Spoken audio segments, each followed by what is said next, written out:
Millions of years ago, before humans first scurried out of the water like bloated rats and JRPGs evolved into the third dimension, there existed a thing called sprite-based games. These games were created mainly because the technology within earlier consoles were limited, or people weren't yet savvy enough to utilize these consoles to their absolute limit.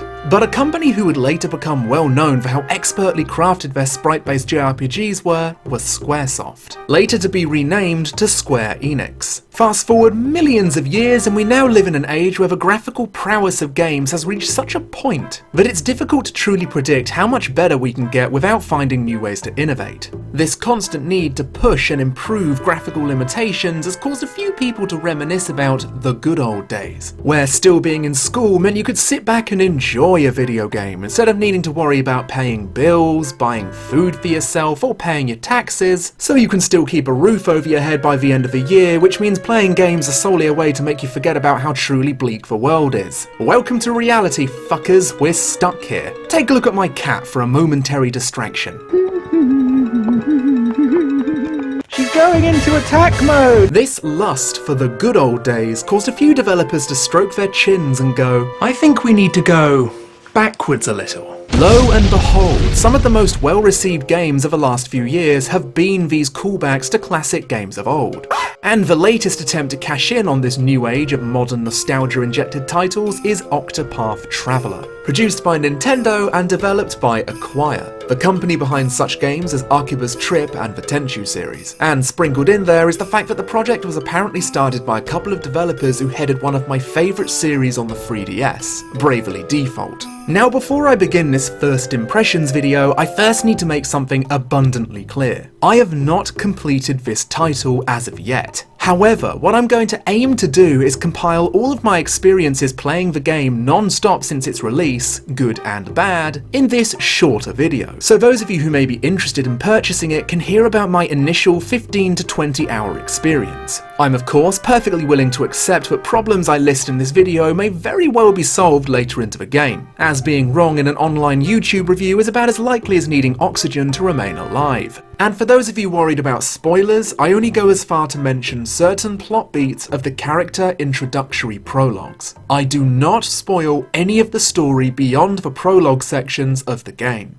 Now the main draw of this game, first and foremost, is its callback to classic sprite-based JRPGs, like, let's say, the earlier Final Fantasy games such as 5 or 6. And my goal going into this was to judge it as so. If we were to remove the use of sprite-based graphics and were to replace them with modern-day top-of-the-range 3D, would the game still live up to our expectations and hype? And long story short, from my experiences so far, it seems to be a fairly standard JRPG as far as gameplay goes, minus a few interesting fun tweaks. And that's definitely not striking it down as a negative, because I like fairly standard JRPG experiences. I mean, speaking honestly, even my favourite game of all time, which sits on a holy golden pedestal, Final Fantasy IX, has very basic turn-based gameplay. Does this knock it down a few points? No, because it's still fun. And what really sells me in these story-based JRPGs are the characters and their experiences. This, ladies and gentlemen, is where Octopath really shakes things up, for better or for worse. As the name would imply, Octopath Traveler is a game based around 8 different characters. Ulbrich Eisenberg, the warrior, Cyrus Albright, the scholar, Therion the thief, Ophelia Clement the cleric, Primrose Azelhart the dancer, Elfin Greengrass the apothecary, Tressa Colazone the merchant, and finally Harnett the hunter. Combine all of the first letters together and what do you have? Oh my god, you blew my mind. The promotional art made these characters out to be a steadfast group of friends, ones who were to go out on grand adventures and help each other solve their individual issues and goals. This, initially, is anything but the case. Every character in Octopath has a totally unique, and for all intents and purposes, solo adventure. And this definitely comes across as jarring. For example, I started my adventure off as Harnett because I wanted to step on me, and her story starts off pretty good. You complete her chapter, and let's say we decide to stop off and collect Therion the thief. In his story, he works alone due to having a past issue with someone he worked with and called an equal, shooing away a couple of rival thieves who wanted to work with him. However, upon talking to him, he's all, "Alright there cunts, ready to become my bomb body and help me rob these fuckers, oi oi?" Then for the rest of the mission, your other characters serve merely as a assistance in battle rather than impacting his story at all. As within his cutscenes, he is indeed confirmed to be the only thief to have ever gotten this far. No doubt this feels weird, and whilst the game does remedy this kind of later into Chapter 2 by having the characters interact in a separate window about their predicaments, it still feels fairly non-canon within the character's specific tale. I'm not knocking these interactions, by the way, because I was dying to see how these characters would converse, and thankfully this jarring issue is saved by the fact that each individual story, for the most part, is legitimately interesting. I adore some of these characters, my favourites so far being Cyrus, Ulbricht and Primrose, and Tressa's first step into capitalistic adventure is something I'm giddily excited for.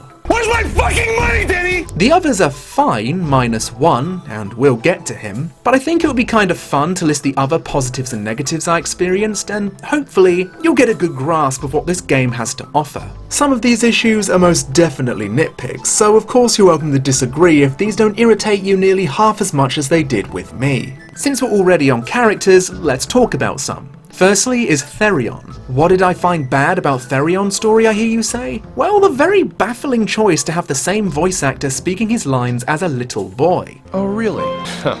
Therion. And not to mention his other childhood friend who has the voice of a 40-year-old bear, for fuck's sake. No.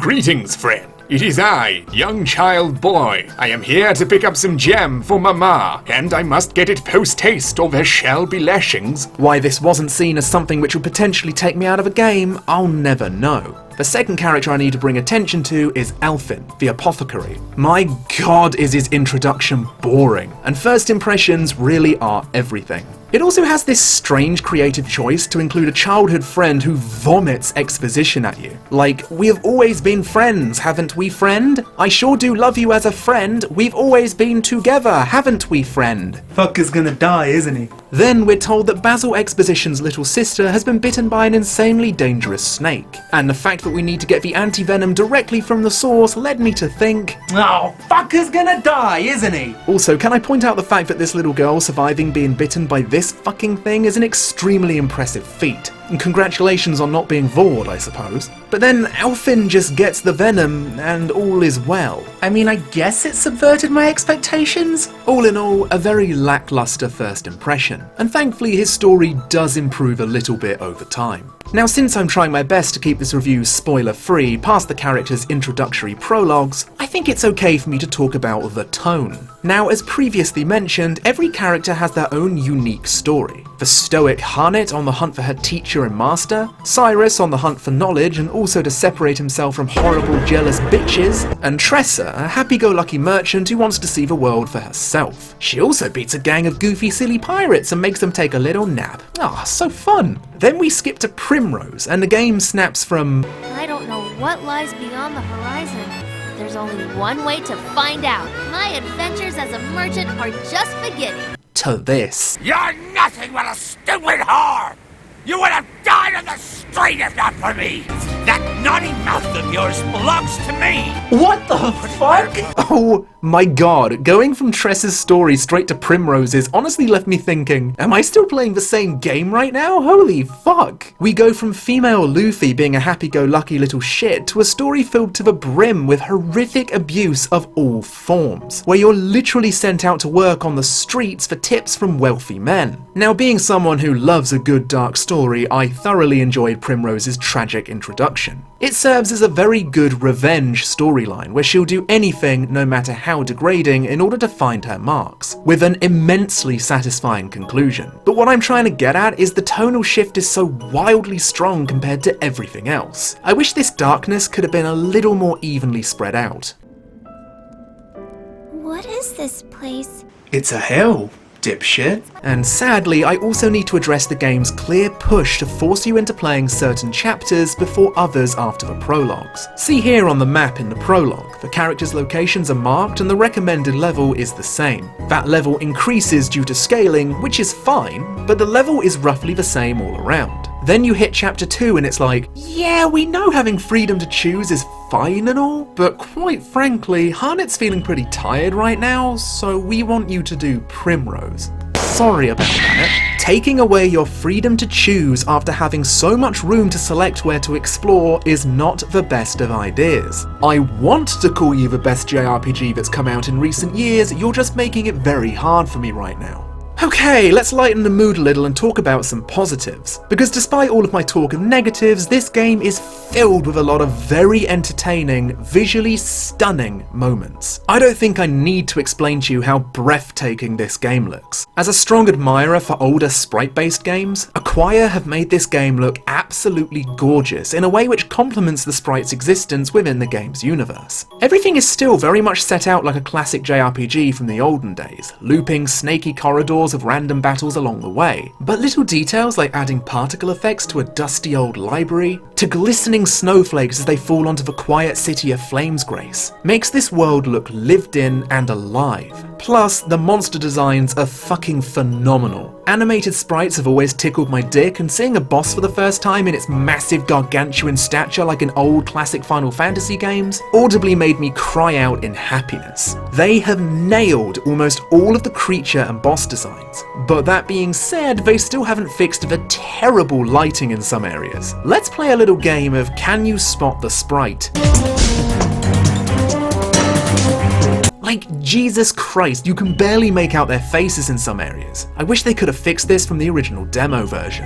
The fact that you can use each unique class or job to interact with NPCs in interesting ways is also a very welcome mechanic. Stealing with Therion is a risk later on, but it's always very fun if you snag something good. And scrutinizing with Cyrus is my personal favourite, as you can actually read a short biography of this seemingly random, emotionless NPC just standing around in a city. This again further boosts the world's ability to feel lived in, where an NPC can seemingly have had just as much of an adventure as you. Then of course is the gameplay of Octopath, which I mentioned previously, and as I said, it's good. Now the back of the box claims it breaks the conventions of turn-based battle, and not really? I mean, Bravely did it first, but whatever. The new additions they've added to classic turn-based gameplay are the ability to boost and to break enemies. After every turn, your characters will get a boost point that stacks up to 5 or so. You can choose to use it straight away or stack them up and unleash devastatingly powerful combos. And in order to break an enemy, you just find out what weaknesses they have, select that weakness from your abilities or weapons, and chip away at their defenses. Breaking enemies will not only stun them, but will also lower their defenses and shove them back on the turn list. And as fun as this is, I wish enemies could also have a chance to break you as well, because you really don't have any weaknesses. Admittedly, beyond Chapter 2, things get a little more exciting and challenging, but having it so enemies can break you like how Bravely Default did it would add an extra element of intensity and tactics, because I can see myself getting burnt out from repeatedly attempting to break enemies nearer to the end of the game. But that being said, overall my experiences with Octopath so far have been mixed, for certain. For every bizarre and baffling thing the game presents to me, I'm backstabbed with more interesting, cool shit. It's strange, but despite all of the issues I have with this game, I think I'm cautiously falling in love with it. Reminds me when I first tried hummus and I was like, what in the fuck did I just put in my mouth? But after repeat tastings, it's slowly become a stable part of my diet. Now I'm going to recommend this game to those of you who love turn-based JRPGs, or have just been craving a sprite-based game which lasts over 100 hours. However, if you're someone who gets tired and burnt out on these types of games easily, then this game will absolutely not be for you. Same if you like games with cohesive, singular tales. This game isn't built around singular adventures. It's a vast, stretching quest filled with interesting, fun, boring, and flat-out fascinating solo stories. I'll try my best to make a full review of this game someday, but for now, let's all celebrate the fact that the old classics still haven't been forgotten, and in Octopath's case, are still being celebrated worldwide. Also, raise of hands who's excited for the fact that in a few more years we're going to get another turn-based game that sells well and the higher-ups at Square completely forget that Bravely and Octopath were even a thing and sold extremely well for them. I'm not seeing any raised hands. Okay, and that's that. Thank you so much for watching. For any patrons out there, you won't be charged for this video. I have another video planned for July, so technically this counts as a 2-for-1 kind of deal. If you want to help me and the channel out, first of all consider subscribing and clicking the bell. And obviously, sharing this around to people you think will enjoy it is a massive help. You could also join the other names scrolling by on the right by pledging to me on Patreon. The link can be found in the description, and any amount you decide to pledge will be very generous. Hope you all enjoyed this shorter episode, and I'll see you all next time.